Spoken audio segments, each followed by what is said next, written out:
The blizzard didn't howl, it screamed. For 3 days the wind had tried to tear Hannah Lawson's cabin from the frozen Dakota soil, and for 3 days it had failed. She was a widow alone, miles from the nearest settlement of Redemption Creek, and her loneliness was as bitter as the cold. Then she heard it. It wasn't the wind, and it wasn't a wolf. It was a faint, thin cry, almost buried by the snow. When she opened the door, she saw nothing but white desolation. But the sound came again from a drift near the woodpile. There, wrapped in hide, was a baby, its skin blue, its cries weak. And it was Apache. Hannah Lawson's world had shrunk to the 4 log walls of her cabin. It was 1876, and the Dakota Territory was a place of ghosts. Her biggest ghost was Thomas, her husband, taken by pneumonia the previous winter. His silence was a physical weight in the small room. The blizzard outside was just noise, a weak echo of the storm inside her. She was measuring out her last handful of cornmeal when the sound pierced the wind's shriek. It was a cry, high-pitched, desperate. Her blood ran colder than the air. It was a trick. It had to be. A panther, maybe, though she'd never heard one sound so human. Or worse, a trap. Raiders were known to use decoys, though never in a storm this bad. She snatched Thomas's old Winchester from its pegs above the mantel. The metal was cold, heavy. She crept to the door, her heart hammering against her ribs. She cracked it open. A wall of white fury greeted her, stinging her face with ice. "Who's out there?" she yelled, but the wind stole her voice. The cry came again, closer. She pulled her thickest shawl over her head, tied it tight, and stepped onto the porch. The world was gone, erased by a curtain of driving snow. "Hello." "Wah." It was coming from the woodpile. She plunged off the porch, the snow instantly up to her thighs. Each step was a battle. She pushed through the drift, her hands already numb, searching. Her fingers brushed against something that shouldn't be there.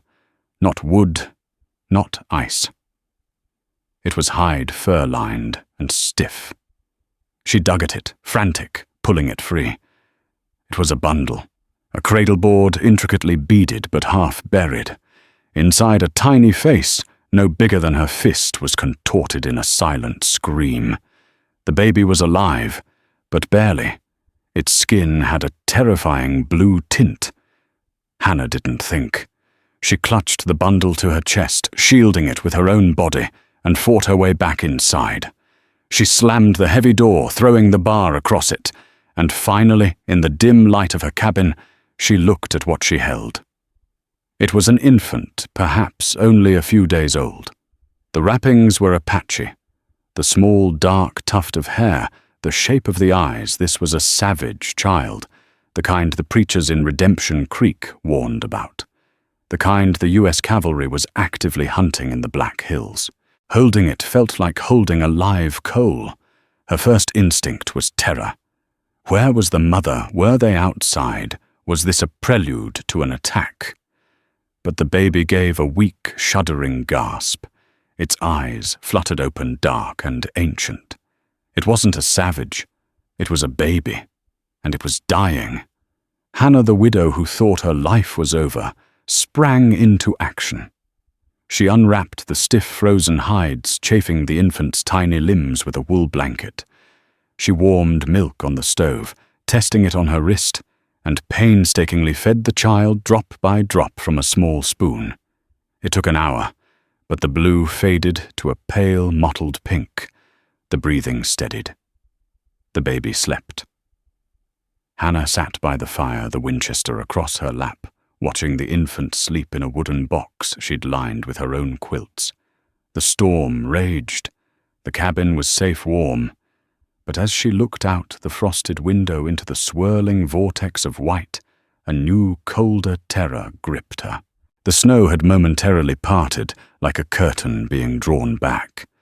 There was a man standing by the skeletal remains of her aspen grove. He was tall, wrapped in a buffalo hide, unmoving. Even from a distance, she could see the stark, proud lines of his face. He was an Apache warrior, and he was staring directly at her. Hannah dropped to the floor, pulling the wooden box with the baby into the shadows. Her heart felt like it would burst from her chest. He hadn't moved. He was just watching. This was the trap. She knew it. He was waiting for her to be off her guard. He and his companions, surely hidden in the storm, would rush the cabin, and she would end up like the millers over on the Cheyenne River, scalped and left for the crows. She crawled to the window, risking a glance over the sill. He was still there. He hadn't moved an inch. He wasn't holding a rifle, or at least not one she could see. He just stood, a statue of defiance against the storm, his gaze locked on her cabin, on his son. The blizzard re-intensified, and the world vanished behind the snow again. But she knew he was there. She could feel his presence, an oppressive weight against the thin logs of her home. The night passed in a fugue of terror. Every scrape of a branch, every groan of the roof under the weight of the snow was an imminent attack. She did not sleep. She sat in her rocking chair, the Winchester aimed at the door, the baby's box at her feet. The infant slept, woke, cried, and she fed it the last of her canned milk, her hands shaking. When the grey, weak light of dawn broke, she looked. He was still there. He had moved, but only slightly. He was now leaning against the largest aspen, almost as if he were too weak to stand on his own. He was covered in a thick layer of snow, a living snowman. But he was alive. His head was bowed, but his focus was still aimed at the cabin. He wasn't an attacker. He was a sentinel. A terrifying realization dawned on Hannah. He wasn't waiting to attack her. He was standing guard. He had left his son on her doorstep, a place of warmth, a place he must have known was inhabited, and was now keeping watch. But why? Why not come in? Why not take shelter? The day dragged on. The storm didn't break. Hannah's firewood pile was shrinking dangerously low. She needed to go to the woodpile, the very place she'd found the baby. But he was out there. She watched him. He was visibly weakening. He would slump against the tree, then jerk upright, forcing himself to stand. He was freezing to death, but he wouldn't leave his post. He wasn't guarding against her. He was guarding over his child. A new emotion warred with her fear, a strange, terrible pity. He was sacrificing himself to the storm just to be near his son. He was doing what any father would do. By the afternoon of the second day, the man's vigil was clearly coming to an end. He had slid down the trunk of the aspen and was now sitting in the deep snow. He was no longer watching the cabin, his head hung low on his chest. Hannah was torn. If she did nothing, the storm would solve her problem. He would freeze, and in the spring she would find a body. She would have the child an orphan. But she would have let a man die. "Lord, forgive me, Thomas," she whispered. She couldn't do it. She bundled the baby, now far healthier, back into the wooden box and placed it far from the door. She put on Thomas's heavy oilskin coat, grabbed the Winchester, and unbarred the door. The wind hit her like a physical blow. She waded through the snow, holding the rifle aloft. "Hey!" she screamed. "You get in here." The man didn't move. She got closer, her body aching from the cold. He was 20 yards away. "Get inside, you'll die." He slowly, painfully raised his head. His face was a mask of ice, his lips cracked and blue. He looked at her, and his eyes were not filled with hate. They were filled with a profound, bone-deep exhaustion. He had nothing left. He tried to push himself up, using the tree for leverage, and collapsed face first into the snowdrift. "Damn it," Hannah muttered. She dropped the rifle, knowing it was useless in this storm anyway, and plunged forward. She reached him, rolling him over. He was a big man, and she was small, but the desperation of the situation gave her strength. She grabbed him under the arms. "You are not dying on my property, you hear me?" She dragged him. It was a nightmare of burning lungs and screaming muscles. She pulled him step by agonizing step across the yard and onto the porch. He was a dead weight, barely conscious. She got the door open, pulled him over the threshold, and slammed it shut, collapsing against it, gasping for air. The silence of the cabin was broken only by her ragged breathing and the baby's soft cooing. The Apache warrior was unconscious on her floor, and as she lit a new lantern, she saw why he hadn't fought back. His buffalo hide was frozen stiff, but on his left side it was darker. She pulled the hide back. His tunic underneath was caked with frozen black blood. He had a bullet wound low on his side. He hadn't been just freezing. He was bleeding out. The man on her floor was an enemy. Every instinct, every warning she'd ever heard told her to bar the door and let him be. But the man on her floor was also the father of the child sleeping in the box.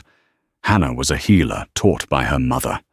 She had tended to Thomas in his final days, and she knew a fatal wound when she saw one. This one was close. She stoked the fire until the cabin was almost suffocatingly hot. She fetched her cutting shears and her box of medical supplies, carbolic acid, clean linen, and her strongest needles. She cut away the frozen hide and the buckskin tunic. The man's skin was bronze, his body lean and powerful, but marred by the puckered, angry wound. It was festering. The bullet was still in there. He was delirious, muttering in a language she didn't understand. His fever was raging. She boiled water, cleaning the wound as gently as she could. He cried out a low, guttural sound, but didn't wake. She had to get the bullet out. She poured a small amount of her precious whiskey onto the wound, and he arched off the floor with a strangled yell. "I'm sorry," she whispered, tears streaming down her face. "I'm sorry." She probed the wound with her smallest forceps. The man Rafe, she had to call him something, and he looked like a Rafe, thrashed, his eyes flying open. They were black, unfocused with fever. He grabbed her wrist. His grip was iron even in his weakness. He stared at her, not seeing her, but seeing something else. "Lena." He rasped the name a prayer. "Lena, run!" Hannah froze. "It's all right," she said softly, trying to gentle him, as she would a spooked horse. "You're safe. Your son is safe." At the word son, his grip tightened, then abruptly released. His eyes cleared for just a second. He saw her. He saw the cabin. He saw the wooden box by the fire. A look of profound understanding passed over his face, and then he was gone again, lost to the fever. She worked quickly. She found the lead, a deformed lump of metal lodged against a rib, and pulled it free. It was a .44 caliber slug, the kind used in a Colt revolver.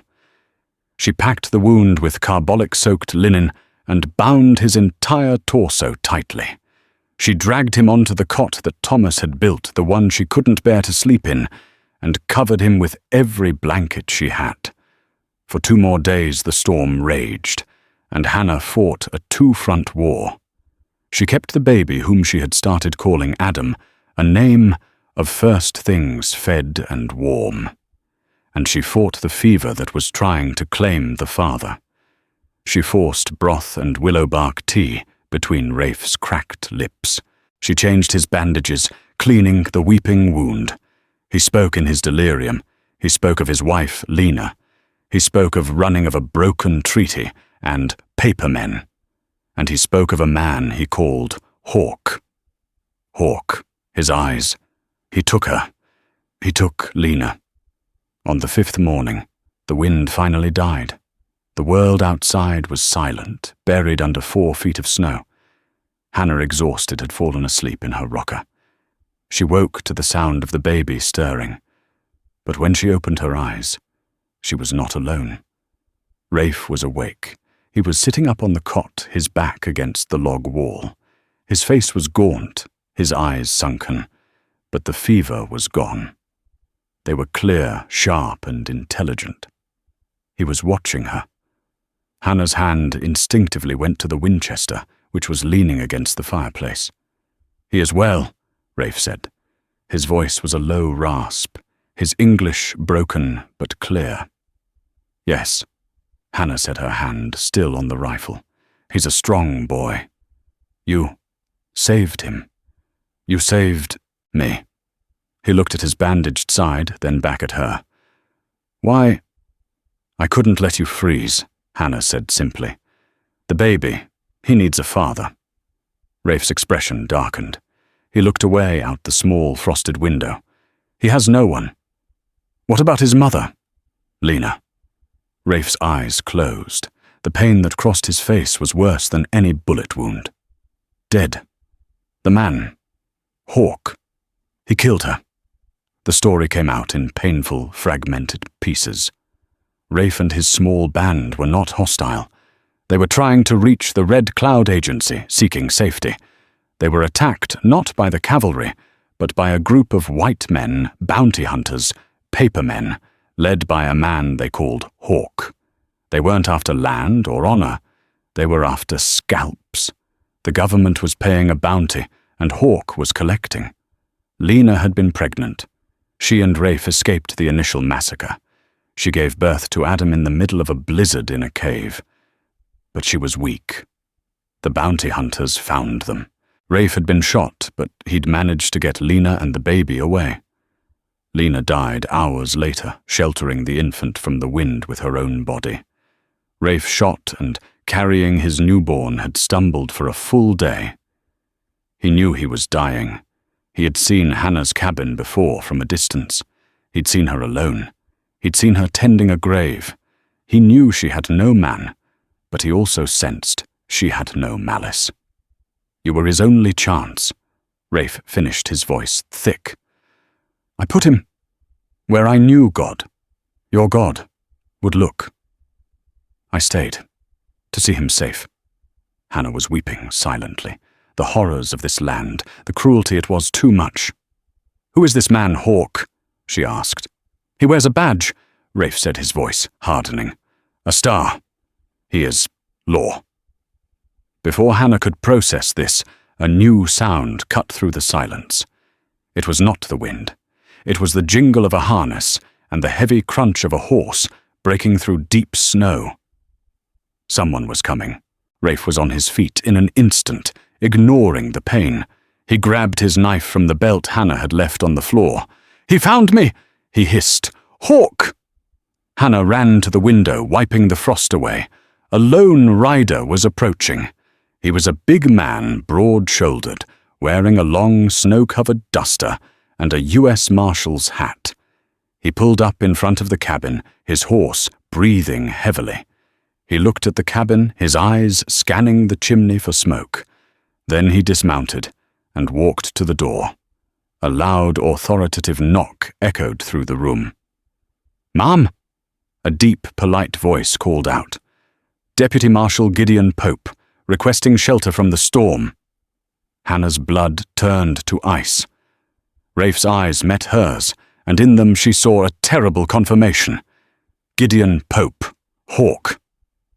"He must not find me," Rafe whispered, clutching his side. "Or the boy. He will kill us both." "In there!" Hannah said, pointing frantically to the trap door in the floor. "The root cellar. It's the only place." The knock came again, harder this time. "Ma'am, I can see the smoke. I mean you no harm." Rafe moved his body stiff. He lifted the heavy door. The space was dark, cramped, smelling of earth and potatoes. He looked at Hannah. Do not trust his voice. He lowered himself into the darkness. "What about the baby?" Hannah whispered, frantic. "He is your son," Rafe said from the dark. "He is a foundling. You found him. That is the story." He pulled the trap door shut, plunging the cabin back into silence, just as the thick rug slid over it. Hannah took a deep breath, schooling her features into a mask of a weary, wary widow. She unbarred the door.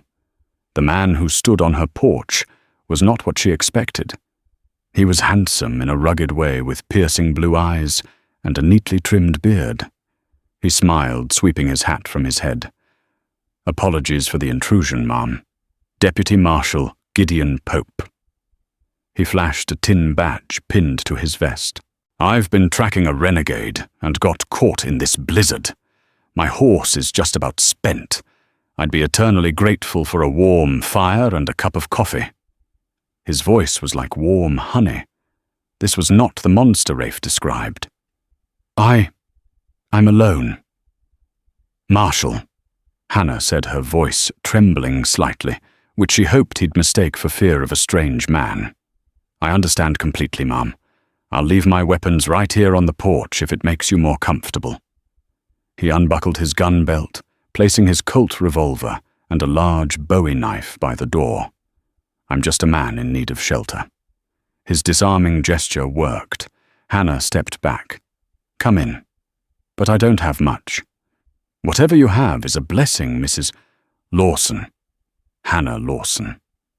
"A pleasure, Mrs. Lawson." Pope stepped inside, bringing a gust of frigid air with him. He filled the small room. He rubbed his hands together by the fire, his eyes doing a quick, professional sweep of the cabin. They stopped.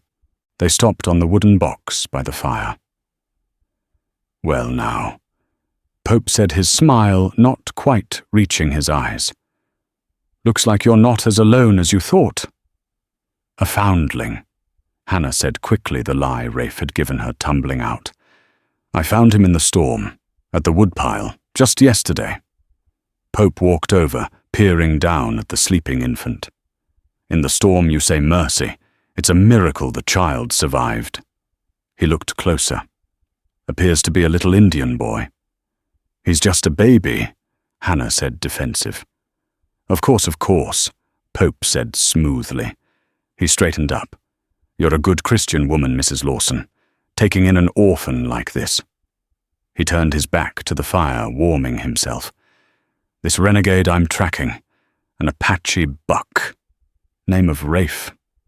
Part of a band that massacred the Miller family over on the Cheyenne." Hannah felt faint. "The Millers, but," I heard. "Vicious, ma'am. Unspeakable." Pope's voice was full of solemnity. "Killed the parents, took the children. We've been hunting them for a week. I tracked him into this blizzard. He's wounded. A .44 slug in his side." Hannah gripped the back of her rocker, her knuckles white. He was describing the exact wound she had treated. The man in her cellar was not the victim. He was the killer. "My goodness," she whispered. He couldn't have survived this storm." "Surely." "Oh, he's tough, ma'am. They all are." Pope's eyes drifted around the room again. They lingered on the cot, on the blankets she had used to cover Rafe. They were folded, but one of them. She saw it. A small, dark stain of blood she must have missed. Pope's gaze snapped to it. He walked over his boot heels loud on the floorboards. He touched the stain with his finger. "Looks like you might have had a visitor already," he said, his voice no longer warm. My nose," Hannah stammered. "The cold air. It bleeds." Pope looked at her, then at the stain. He smiled, but it was a predator's smile. "A nosebleed, of course." He walked back to the center of the room. He was standing directly on the rug that covered the trap door. "This Apache Rafe." Pope continued, his voice casual. "He had his wife with him, and a newborn. We found the wife, but the baby was gone. He must have had it with him." He looked down at Adam, sleeping peacefully. "Funny finding a foundling in a storm, especially one that looks just like the one I'm hunting." "I told you," Hannah said, her voice rising. "I found him." "I'm sure you did." Pope tapped his boot on the floor. A hollow sound. This cabin is sturdy. Good foundations. He tapped it again, right on the edge of the rug. Marshal, Hannah said, I think the storm is letting up. Perhaps you should. You know Mrs. Lawson? Pope interrupted. A person who harbors a fugitive, a murdering fugitive, is just as guilty as the killer. That's the law. He bent down as if to admire the rug. Nice pattern. With one swift motion, he grabbed the edge of the rug and flung it aside. The trapdoor was exposed. The simple iron ring used to lift it seemed to glitter in the firelight. Well, well, well, Pope whispered, his hand drifting toward the door where he'd left his gun. What do we have hiding in the potato patch? Hannah's heart stopped. Pope knew. He had been playing with her. Marshal, please, she begged. It's not what you think. He's under here, isn't he? Pope snarled his handsome face, twisting into a mask of pure malice. The hawk was no longer hidden. He strode to the door, grabbed his gun belt and strapped it on. The speed was terrifying. I am ordering you as a representative of the United States government to open that cellar, Bello. Pope commanded, drawing his Colt revolver. Hannah looked at the trap door, then at the baby. If Pope opened it, he would shoot Rafe, and then he would kill her and the child. There was no doubt. Rafe was the only witness to Pope's atrocities, and the baby was the evidence. I can't, Hannah whispered. Fine. Pope aimed the revolver at the iron ring. I'll open it myself. No. A guttural roar erupted from beneath the floor. The trapdoor flew open with such force that it was ripped from its leather hinges. Rafe exploded from the cellar, not a weak, wounded man, but a spectre of pure rage. He had his knife. He had been waiting. He lunged, not at Pope, but at Pope's gun hand. He was weak, and the movement tore his wound open, but his desperation was absolute. He slammed into the marshal. The gun went off. The shot was deafening in the small cabin, the bullet burying itself in the ceiling, sending splinters raining down. The baby Adam woke with a terrified shriek. Pope was stronger. He was a brute of a man, and he wasn't wounded. He roared and threw Rafe to the floor, the knife skittering away. Pope raised his revolver, bringing it down like a club to pistol-whip Rafe. You should have died in the snow, you filthy red skin, Pope yelled. Hannah acted. She didn't think. She just moved. As Pope raised his arm for the final, crushing blow, Hannah grabbed the one thing she could, the heavy cast-iron skillet of hot water she had been boiling on the stove. With a scream of her own, she swung it. She smashed the skillet water, and all against the side of Gideon Pope's head. The thwack of iron on bone was sickening. Pope groaned, his eyes rolling back in his head, and he crumpled sideways, collapsing onto the floorboards, unconscious. Silence. The cabin was filled with smoke, the smell of gunpowder and steam. The baby was screaming. Hannah stood over the fallen marshal, the skillet still in her hand, shaking so hard she thought her bones would break. Rafe pushed himself up onto his elbows. He was bleeding heavily, his new bandages soaked crimson. He looked at Pope, then at Hannah. His face was a mask of shock and a new startling respect. You did not run, he breathed. He was going to kill us, Hannah said, her voice hollow. She finally dropped the skillet. He was going to kill Adam. She ran to the baby, scooping him up, holding him tight. It's all right, little one. Mama's here. The word mama slipped out before she could stop it. Rafe crawled to where Pope had fallen. He checked the man's pulse. He lives. He grabbed the marshal's belt and with swift, practiced motions, hog-tied Pope's hands and feet. You lied to me, Hannah said, turning on Rafe, the adrenaline giving way to a new kind of fear. He said you killed the Millers. He lies, Rafe said, his voice raw with pain as he leaned against the wall. His men did. They wear Apache clothes, take scalps. They blame us. The papermen in Washington pay for scalps. They do not ask who did the scalping. Pope. Hawk. He is a rich man. It was a story so dark, so twisted that Hannah knew it had to be true. The West was full of men who built fortunes on blood, and a man with a badge was the most dangerous of all. "What do we do now?" Hannah asked, looking at the man tied up on her floor. "He's a U.S. Marshal. When he doesn't return, others will come. They'll hang me for this." Rafe looked at the door. The blizzard had passed. The world was pristine white and deadly quiet. "I must leave," Rafe said. He pushed himself to his feet, using the wall for support. "You can't," Hannah protested. "You're bleeding. You won't last a day. If I stay, I am a dead man. If I am found here, you are a dead woman. And—" His gaze fell on Adam, who had quieted in Hannah's arms. "And he is a dead child." Rafe walked to Pope and surprisingly began untying his feet. "What are you doing?" Hannah cried. "He is my problem," Rafe said. He grabbed Pope's heavy duster and put it on. He took the marshal's hat. "He will be my justice." He dragged the still unconscious Pope out the door, and with a surge of his remaining strength, hauled him onto his own horse. He tied the marshal to the saddle. He came back inside. He stood before Hannah, a shadow in the doorway. The cabin was a wreck, but in the middle of it stood Hannah, holding his son. He said, "The Millers, their children," Hannah whispered. "Is it true? His men took them," Rafe said, his voice flat. "I will find them. That is my hunt." He was a man on a mission, and it was a mission that would likely kill him. He looked at Adam, his face softening. He reached out a finger and gently touched the baby's cheek. "He has your eyes," Hannah whispered, tears flowing again.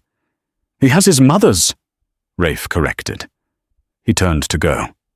"Wait," Hannah cried. "Rafe, your son. You can't just leave him." Rafe stopped his back to her. The silence stretched heavy and heartbreaking. Rafe turned around slowly. He stood in the frame of the cabin door, a dark silhouette against the blinding snow-covered world. The borrowed marshal's duster was too big a cruel parody of the law, and the hat shadowed his eyes, hiding the depths of the agony warring there. His own blood was seeping through the bandages, a dark stain spreading on his side. He was a man who had lost everything, his people, his wife, his health, and was now being asked to give up the last piece of himself. "He is not my son," Rafe said, and the words, though quiet, struck Hannah with the force of a physical blow. How can you say that?" She choked out, clutching Adam tighter, as if Rafe's words might somehow spirit the child away. "After all this, after what you did, you stood in that storm, dying just to watch him. I watched him." Rafe affirmed, his voice rough.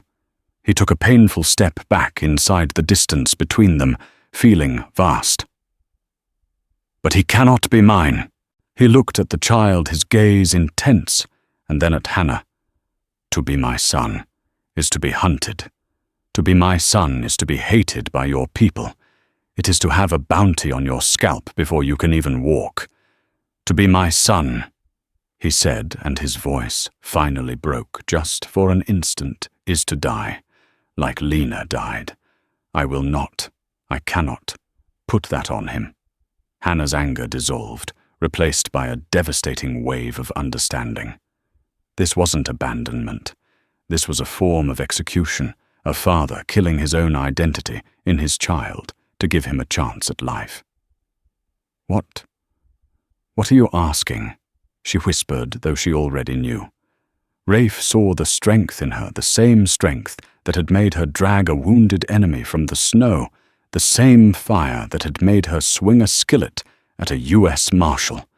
He was betting his son's life on that strength. You are Hannah Lawson, he said, his voice deliberate, as if casting a spell. You are a widow. You live alone. The storm came. You found an orphan in the snow. He was repeating her own lie, solidifying it, turning it into a truth more powerful than rock. He is a foundling, a white woman's burden, a Christian act of mercy. You want me to raise him? Hannah's voice was faint. The cabin, her lonely, quiet life. It was all shattering. As what, to lie to him, to make him white? He is Apache! Rafe said, his voice fierce with a sudden final burst of pride. His blood is of the mountains. It is his mother's. That will never change. He gestured around the small, warm cabin. But his life can be yours. You are a good woman. You have no one. He has no one. Together, you are a family. You will teach him your ways, your words, your God. You will cut his hair. You will give him your name. The last two words were spoken with profound, agonizing effort. He will live. Rafe finished the word hanging in the air. That is all that matters. He will live. Hannah looked down at the baby. He was watching her, his dark eyes, trusting. In the few days she had known him, he had already worked his way into the deep, hollow space Thomas's death had left behind. She had fought for him. She had killed for him, for all she knew. She was already his. The thought of letting him go was just as impossible as the thought of keeping him. I can't, she whispered, but the protest was weak. She knew she was lying. What will I tell him? When he's older, he will know he is different. What do I tell him then? Rafe's face softened. The warrior, the hunter, the avenger, all of it fell away, leaving only a father. You will tell him the truth when the time is right, he said. Tell him his father was a warrior. Tell him his mother was a river.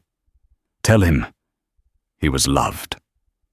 He reached to his own belt, bypassing the stolen weapons of Gideon Pope, and drew his own knife.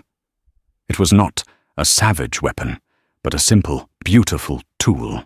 The handle was worn smooth, wrapped in well-oiled leather, the pommel a polished piece of river stone.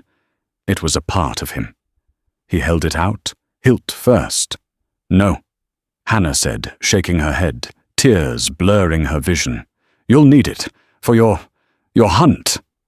I have hawks, Rafe replied, his hand resting on the large bowie knife on Pope's belt. It was a grim trade. This is for Adam. When he is a man, give it to him. He will know. His blood will remember. Hannah's hand, still trembling, reached out and took the knife. It was heavy and still warm from his body. It was a promise, a last tangible link. Rafe seemed to shrink then, the life and fight ebbing out of him, replaced by a hollow exhaustion. He had done it. He had severed the bond. He turned, his shoulders slumped under the weight of the duster.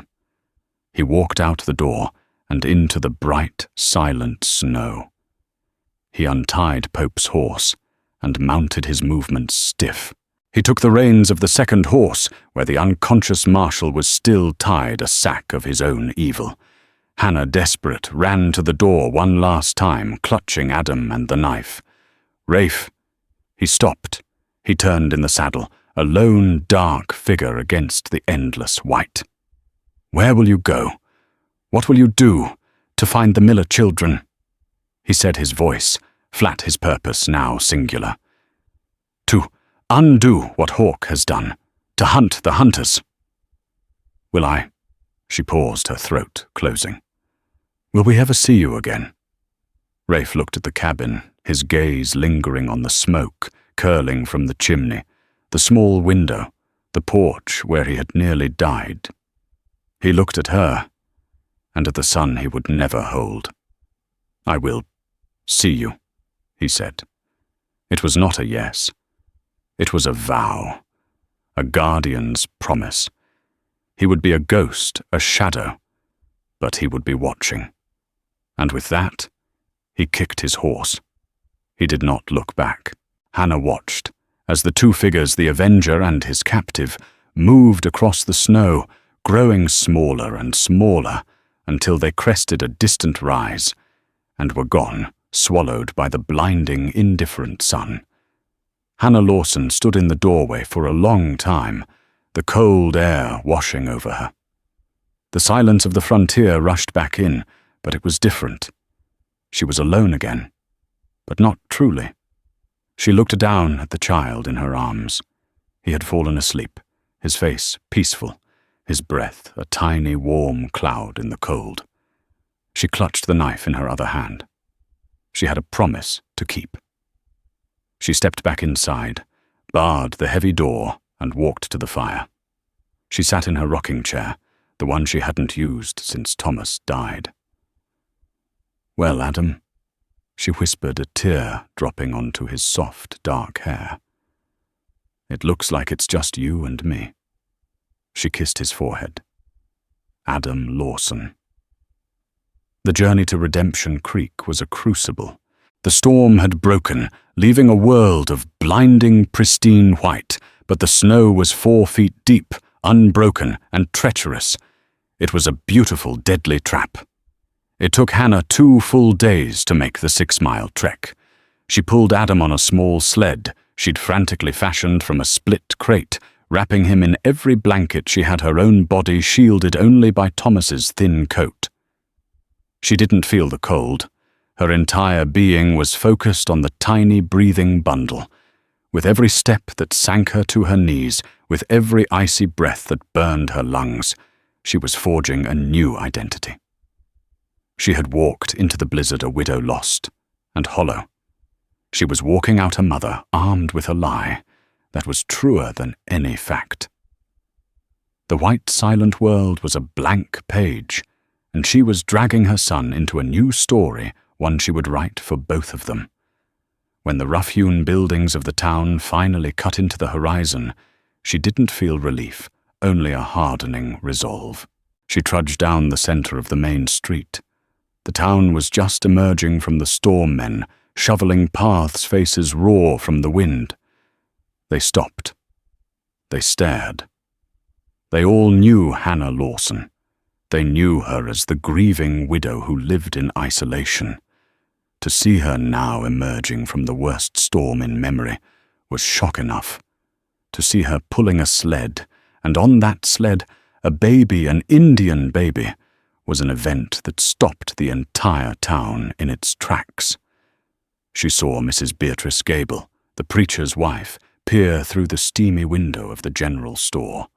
Their eyes met for a second, and Hannah saw the woman's mouth form a perfect, scandalized O. Hannah didn't flinch.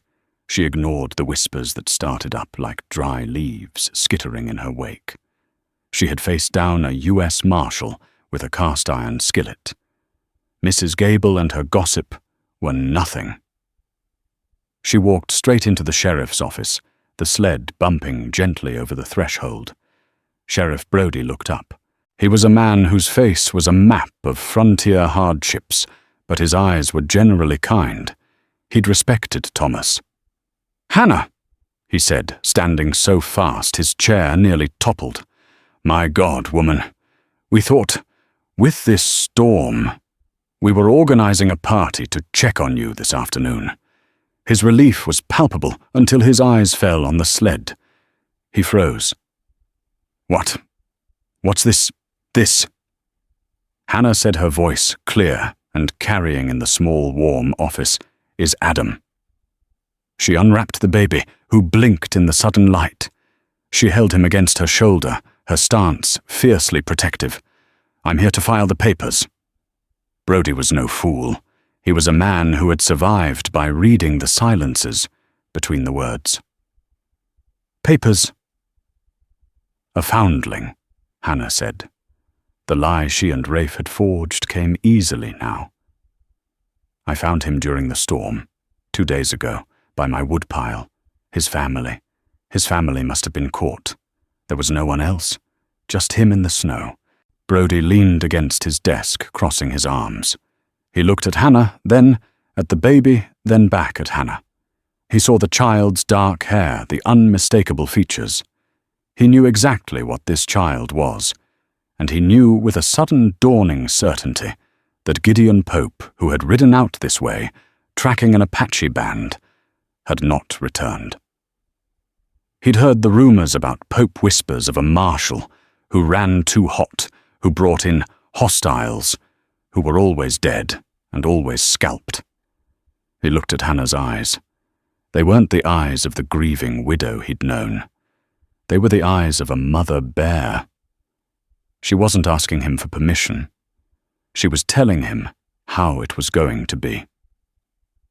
A foundling, Brody repeated, tasting the word. He nodded slowly. The storm took a lot. Makes sense it'd leave something behind, too. Before he could say more, the office door flew open, a bell jangling violently.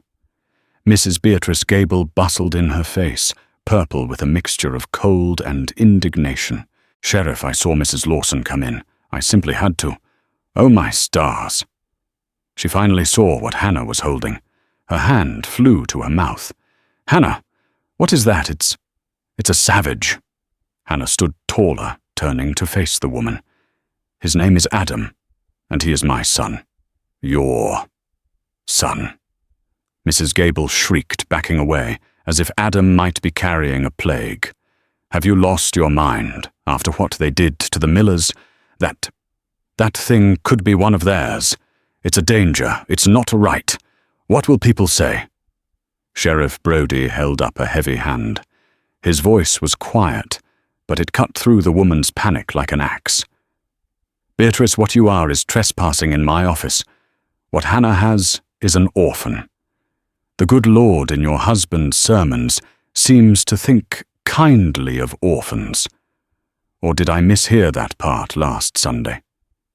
But Sheriff, it's an Indian. It's a baby." Brody snapped, his patience gone. "And this town is called Redemption. Seems to me this is the first decent act of it I've seen in a long time. Now Mrs. Lawson is here on official business. You can either be a silent witness or you can be an obstruction. Your choice." Mrs. Gable sputtered, her righteous fury deflating into a venomous glare. She clamped her mouth shut. Brody turned back to his desk and pulled out a heavy county ledger. He dipped his pen. He needs a last name. Hannah. "Lawson," she said without a tremor. "He is Adam Lawson." The only sound in the room was the decisive scratch of the pen on the thick paper. It was the sound of a new life being forged in law, a shield against the whispers. Brody blew the ink dry. "Adam Lawson," he read aloud.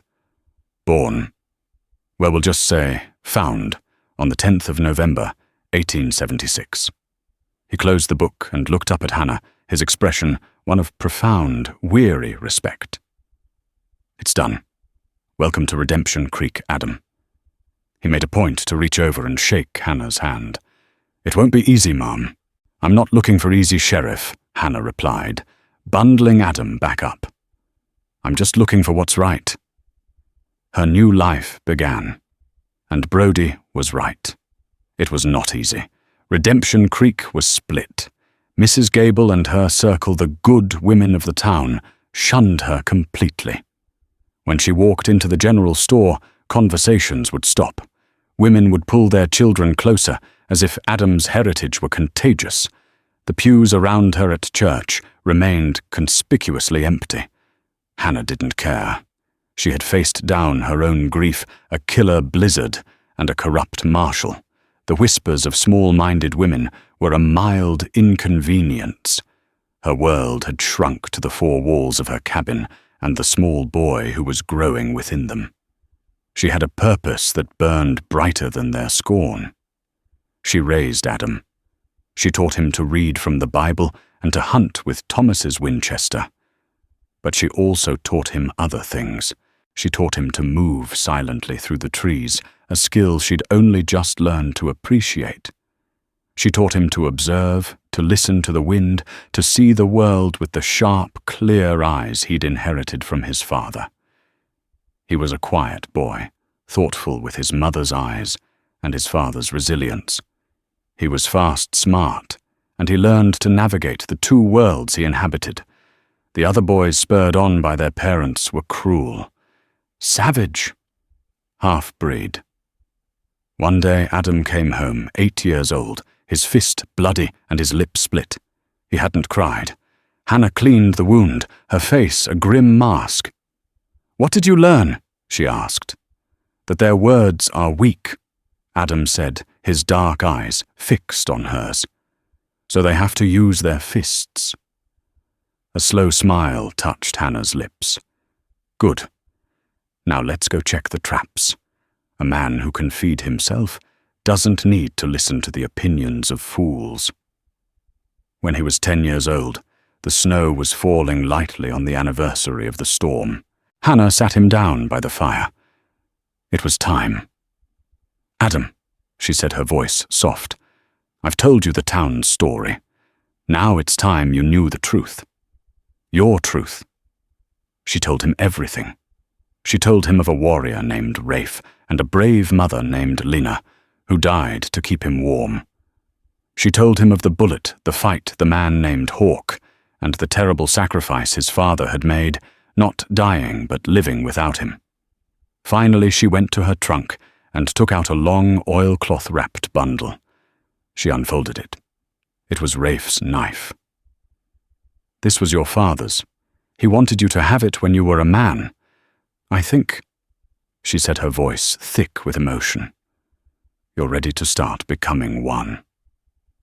Adam took the knife. His hand fit the worn leather hilt as if it had been made for him. He felt its perfect balance. He didn't cry. He looked at the blade, then at his mother, his eyes full of a new adult understanding. "My father was a warrior," he stated. "Yes," Hannah whispered. He looked at her, at the lines on her face and the strength in her eyes. "And my mother," he said, "is a fighter." As for the rest of the story, it settled like dust. Gideon Pope's body was found weeks later, miles away, frozen solid and still tied to his horse. The official report said he'd been lost in the blizzard, a verdict the frontier was all too happy to accept. And months after that word filtered in from a cavalry outpost up north, the missing Miller children had been found left near the gates by an unknown Apache scout who had vanished into the Black Hills before he could be thanked. Hannah Lawson lived a long, full life. She watched her son grow into a fine man, a man who was both Adam Lawson, the rancher who owned the best land in the valley, and the son of Rafe the warrior. He was respected, if not fully understood, by the people of Redemption Creek. Hannah never saw Rafe again, but she knew he had not forgotten. Every year on the anniversary of the storm, she would wake to a new world, and on her windowsill she would find a single perfect hawk's feather. It was a sign, a promise kept. The silent guardian was still out there, watching over the son he had given away, and the frontier widow who had given him a home. It was his thank you, a silent communion across the vast wild land that had taken so much and given so much more. The frontier was a place of brutal endings, but as Hannah Lawson's story shows, it was also a place of impossible new beginnings. It demanded sacrifice, not just of comfort, but of the very things we hold most dear. Rafe had to give up his son to save him, and Hannah had to defy her entire world to build a family. Their story is a powerful reminder that motherhood isn't just about blood. It's about courage. It's about fighting for the one you love, whether it's with a rifle, a skillet, or just a stubborn refusal to let go. Thank you for listening to this story. If the courage of Hannah and the sacrifice of Rafe moved you, please show your support. Hit that like button. Share this video with someone who needs to hear a story of real strength, and most importantly, subscribe to the channel for more true life dramas. Let us know in the comments what you think was Rafe's sacrifice, the ultimate act of love.